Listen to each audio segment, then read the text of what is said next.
Ladies and gentlemen, welcome to Leadership in Politics with Dr. Abraham. On the show with me is Mr. Steve Sosebee, founder of PCRF.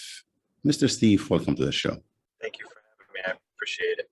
What you do is amazing. Well, the reason I say that is most people, they run away from war zones, if you want to say that, war zones. You were at a younger age. You decided to go overseas and help those people who are needy of your help. Tell me, what does PCRF stands for and what do you actually do? Tell my audience, what do you do? Well, PCRF stands for the Palestine Children's Relief Fund. And what we actually do is we provide humanitarian medical care and relief for sick and injured children throughout the Middle East, regardless of their religion, their nationality, anything else. In addition to that, our organization provides infrastructural support and development within the public health sector in Palestine with the long-term objective of building a more sustainable health system that is independent. It doesn't have to outsource care for children in particular from their public health sector. So obviously, when you're talking about the Gaza Strip, the West Bank, those are the two main areas that we're working in.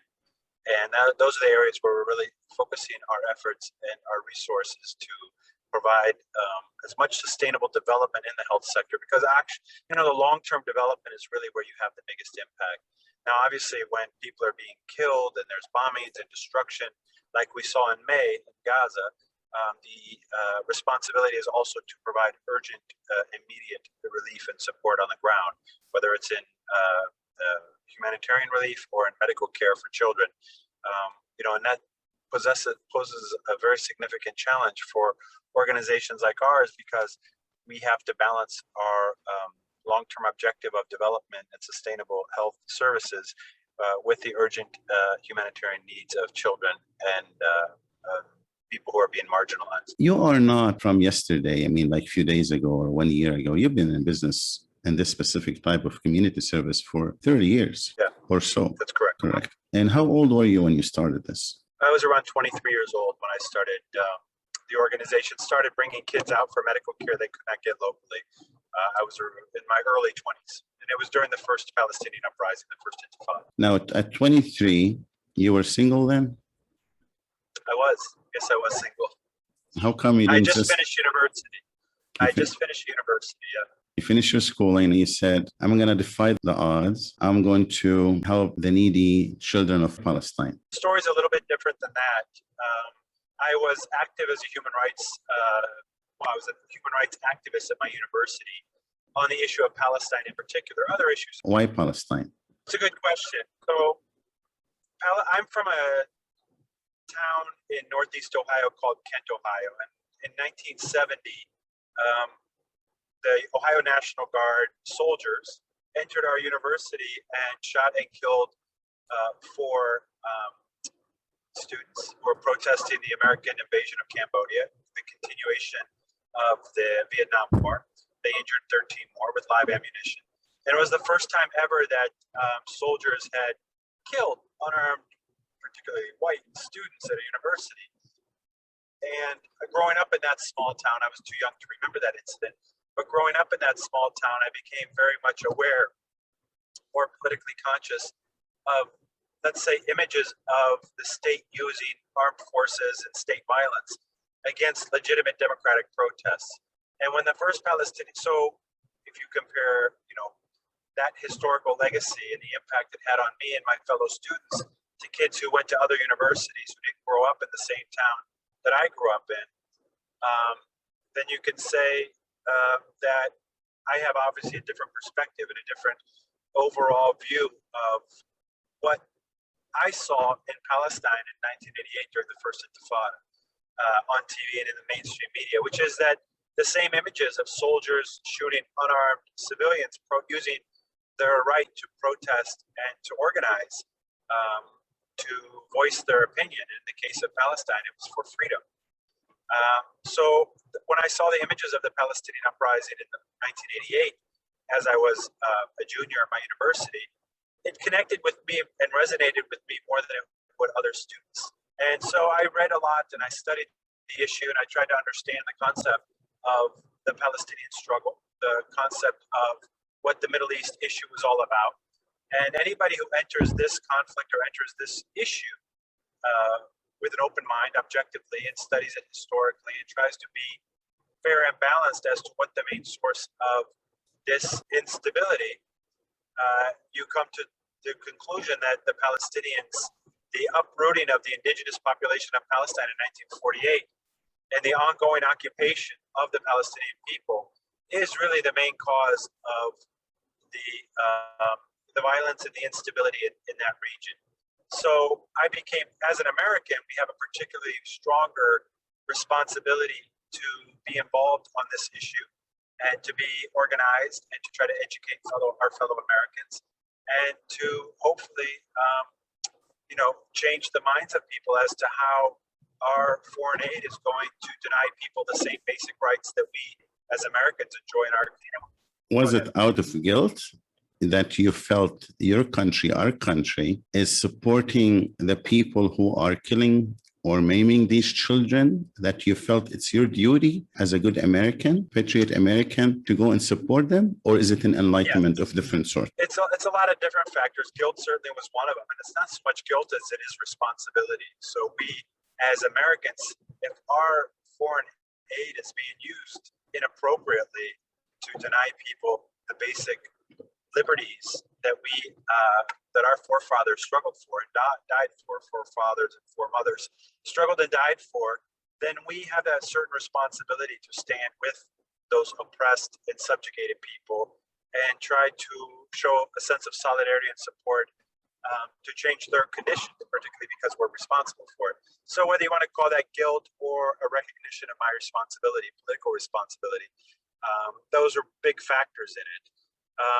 I also wanted to do something important in my life, or at least do something that gave me some sense of meaning, something interesting, something that was unusual. I grew up as a working class kid. I worked my way through college. I paid my own tuition and everything else. And,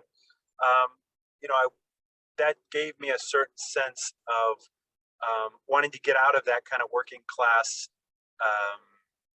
cycle of just, living to pay bills and not really finding a real purpose and meaning in my life. And I was always, a lot of young people are searching for purpose and meaning in their lives, and doing something to support a struggle for freedom and justice. And then onward, as my connection to the Palestinian cause grew deeper, wanting to serve that cause in a more effective and charitable manner is how that evolved into something called the PCRF today. Now, PCRF, how large is the PCRF? It's 30 years old, has offices in, you refer to it as occupied Palestine. So what's the story? That's the international interpretation. That's not mine. I mean, any territory captured through the use of force, any foreign territory captured is occupied. This is something that came about in following World War II, and the responsibilities that an occupying country has on the manner in which they treat the people living under their domain, under their military force. There's laws that are set up, the Geneva Convention outlaws exactly what those responsibilities are. So the international community calls the West Bank and Gaza Strip occupied. So your offices are in those territories, or yes, are you all over? We have 6 offices in the West Bank, one main one in Ramallah, and then 5 smaller ones throughout the territories. We have 3 in Gaza, one main one in Gaza City, which was hit by an Israeli airstrike on May 17th. We have an office. Wait a second. So your office is a non-profit organization for the needy, for children in need. Was it part of a larger complex? Yes, our office was in an office building. So we had a floor, the 3rd floor, where our administrative offices are at. And that building was destroyed and struck by an Israeli airstrike on May 17th. And I take it this is a civilian building. It's not a military building. Correct, civilian. They're just regular offices, law offices, architects, humanitarian organization like ours. There was another humanitarian organization in that office as well. So, it was completely a non-military, non-security target. let's continue with the wonderful work you're doing and through your organizations. So you have all these offices and you serve, what's your community, the community you serve? Is it hundreds? Is it thousands of people? Is it thousands of people? What is it?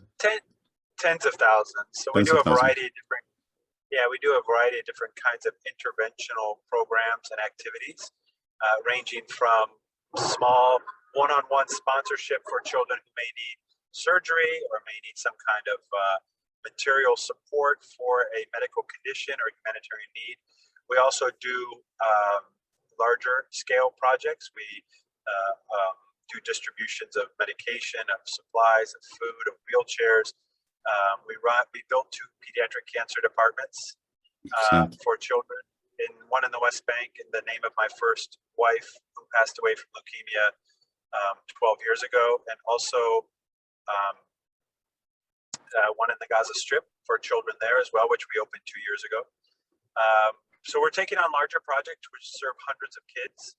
We have medical teams going there that operate on children and so on and so forth. So there's a wide variety of different types of interventional programs and projects.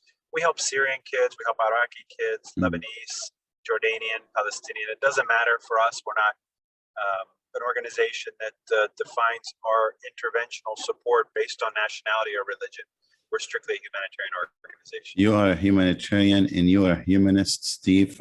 You're my hero, dear friend, because the work you do, few people would even dare to go that route. The reason I'm asking you these questions is I wanted to see what are we facing. So you're not only facing the harsh conditions economically, but you're also facing a power in place that may at any time take what you work so hard for. So for that, I'm going to be sensitive.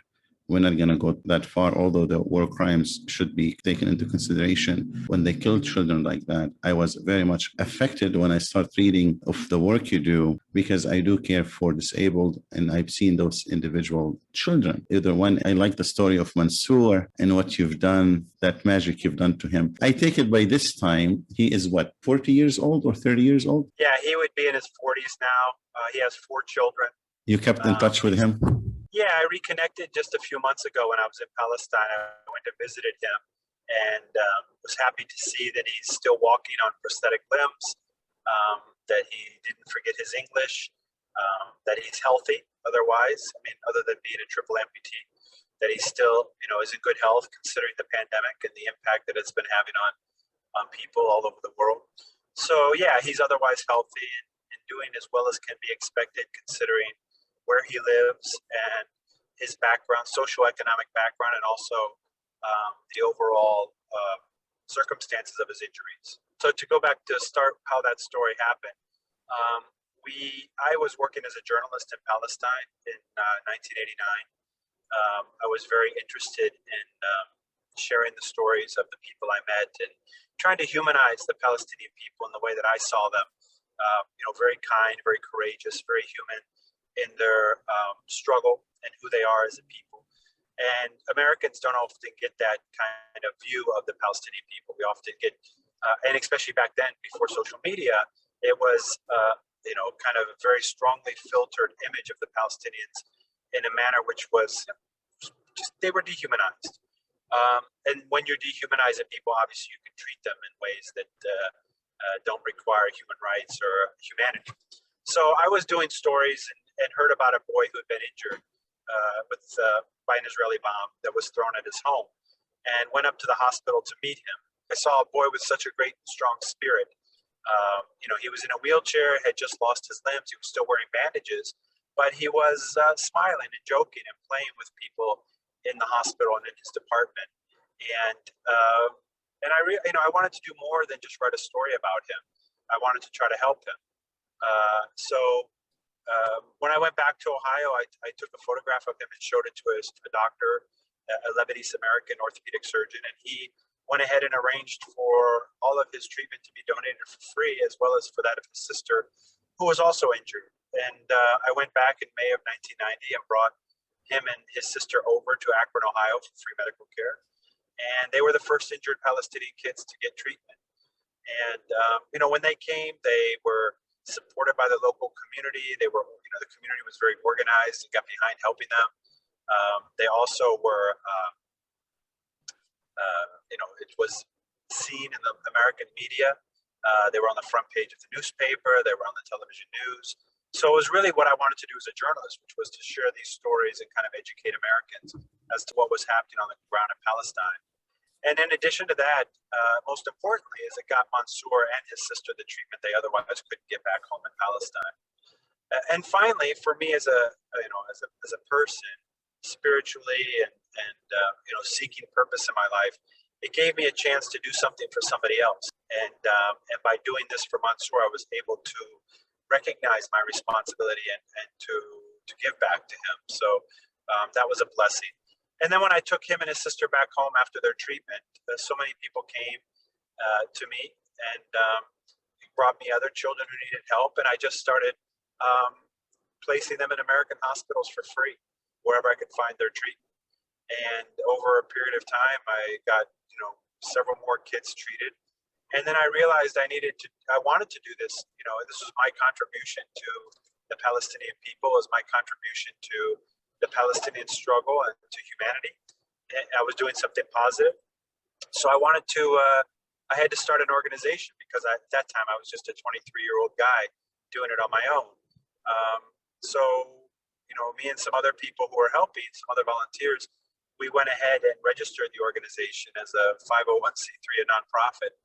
And that's how we got started. And that's how we started bringing more kids. And after that, I met my first wife, Khoureis al-Masri, and she was a social worker, and she was very much involved with helping kids and already had that background and experience as a social worker on taking care of them. So together we built a life. We had 2 children. And also we built an organization. We were married 17 years before she passed away. And, we were able to build an organization out of nothing together through hard work and the support of thousands of people all over the world. We're very, very proud of that. You're a good man. Every opportunity that you can bring the legacy of your wife, you have done. And even you've done it now. The question wasn't about her. The question was, what did you do to Mansour after that? But somehow, because of the love you have for, you brought her to life to us. You brought her legacy to us. Let me humanize the situation a little bit. What does your second wife do? Does she feel jealous? No, thank you for asking, because I was going to get to her actually. My second wife actually is a pediatric oncologist, and she is of Sudanese origin, so she speaks Arabic, but for the most part raised in the United States. So I met her at a PCRF event, and she was very interested in learning about our work for children with cancer as a cancer doctor herself.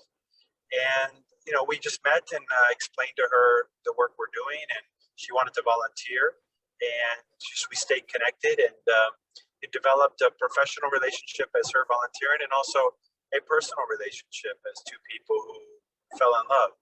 And, we started a life together 5 years ago, and she understood. She understood that I had a different life before. I was married for 17 years. My wife is somebody I will always honor and respect at every opportunity I can. She deserves that. And but that doesn't mean I love my second wife any less, or that by acknowledging my love and my respect for my first wife, Huda, that this changes our relationship or our marriage.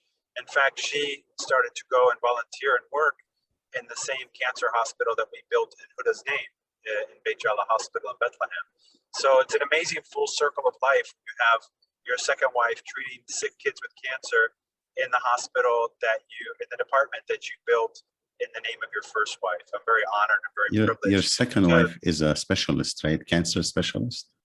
It's for children, correct? For children, yeah. That's wonderful. Actually, you're blessed. I'm just teasing you on this. I'm spiritual too, and I kind of sense another spirit, how sincere and authentic it is. Yeah. So God bless both of you. God bless your wife. Sure, with your legacy and your efforts that you're doing, her legacy will continue on, and the children of Palestine will heal. But I'm going to title this specific episode, I'm going to say, or have them write, Steve Sosebee shares healing the children of Palestine with Dr. Abraham. Because that's what you're doing. You're healing these children that, for no fault of their own, they became maimed, displaced, refugees, regardless of who they are. And it has nothing to do with race or religion. If they were Jewish, I would have been on the same, like with you talking about the people who's doing that to them. Before we talk about the achievement and how can people reach you, what's your message Steve Sosebee, a humanist American who sacrificed probably most of his life or the second half of his life to the cause of Palestinians and the healing of children. What's your message to the Israelis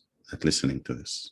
To the Israelis listening, well, first of all, I don't feel that being pro-Palestinian is being anti-Israeli. I think that an occupation and the oppression of another people, denying them equal rights, for example, is an oppression of yourself. It's creating insecurity for your country and for your people, because anytime somebody is denied freedom, they're going to struggle. I mean, in any country in the world, that's the history of the Jewish people as well. And, with much admiration and respect, I think they should recognize and be aware of the Palestinians not as enemies. What we need to do, focus on what we can do today to solve this issue on behalf of the Israeli and the Palestinian people. Good. And that's why your organization is a non-political and you're being diplomatic. So that's an excellent thing that you can do. Continue with the effort of the organization. So far you have different locations that you're serving. Are you going to be serving in Yemen soon, or are you serving there now? Because there's another genocide happening. That's true. The crimes against the Yemeni people is very disturbing. It should be disturbing to any human being on this planet. Very sad to see what's happening there. We've helped some Yemeni kids in Jordan get medical care. I would be happy and honored to serve the Yemeni people, as I have been happy and honored to serve the Palestinian people and the Syrian children, and so on. So the challenge there is logistical. We don't have an office in Yemen. It's far from Palestine. It's far from the U.S. But any child who needs help, any child anywhere in the world, particularly in the Middle East, where we specialize culture and language, we would be happy and honored to serve those kids, particularly children from Yemen. Okay. And how can people reach you? What do you need at this time? Your offices were destroyed. Did you rebuild since May, or are you still working on that? We had to move to another building. That building's destroyed, so we're not rebuilding. We're renting. So, it's just a matter of uncovering what's salvageable in that destroyed office and moving it over to a new office, and then, making those changes. The help we need is always volunteers. We always need people. We have chapters all over the country. We have chapters in your local city, probably most of the major cities in the United States. We have PCRF chapters of volunteers who take care of kids we bring to this country for treatment, who organize fundraising events or other types of activities to support our work. We always need doctors to go on missions for us, to volunteer their time and their expertise as physicians to go and help treat children and train local doctors. We need people to network, to donate, to support our humanitarian work. So there's always a place for anybody in our organization, from high school students on to retirees and everything in between, because it's often a matter of time and effort that's needed. That's the greatest resource that we can use for anyone. So if anybody wants to contact us, please reach out to me at steve@pcrf.net. That's my email. You also can follow our organization or follow me on all the main social network platforms, from LinkedIn to Facebook to Instagram and Twitter. And you can reach out to me on any of those platforms as well. I'll be happy to hear how we can cooperate and work together. Steve, I appreciate you. I really truly believe you are a hero, because you do things not only 99% of people can't even dare to do. A humanist, humanitarian. Have you contacted, or probably by now you have reached, because there are funds, the State Department or the US government in general, they provide funds for nonprofit. Have you ever tried to reach them and they helped you in any way? No, not really. I mean, to be honest with you, that's a lot of that's political money, and we don't want to be, as you said before, we're a non-political organization. So once you take government money, there's a lot of political strings attached. Okay. So we prefer to stay independent and not aligned with any government, any political party, any partisan ideological viewpoint, whether it's religious or political. Our focus is to help kids and to do humanitarian work most effectively on the ground without having our hands tied. What you're doing is humanitarian efforts, humanitarian work toward helping these kids heal. God bless you, yeah. Steve. God bless you. Continue the good work. As far as I'm concerned, I hope we are able to shine a light on the excellent work you're doing. Thank you. I appreciate that. Thank you so much. Thank you so much for having me. You're most welcome. It very much. You're most welcome. Continue doing the good work. God bless you. Thank you.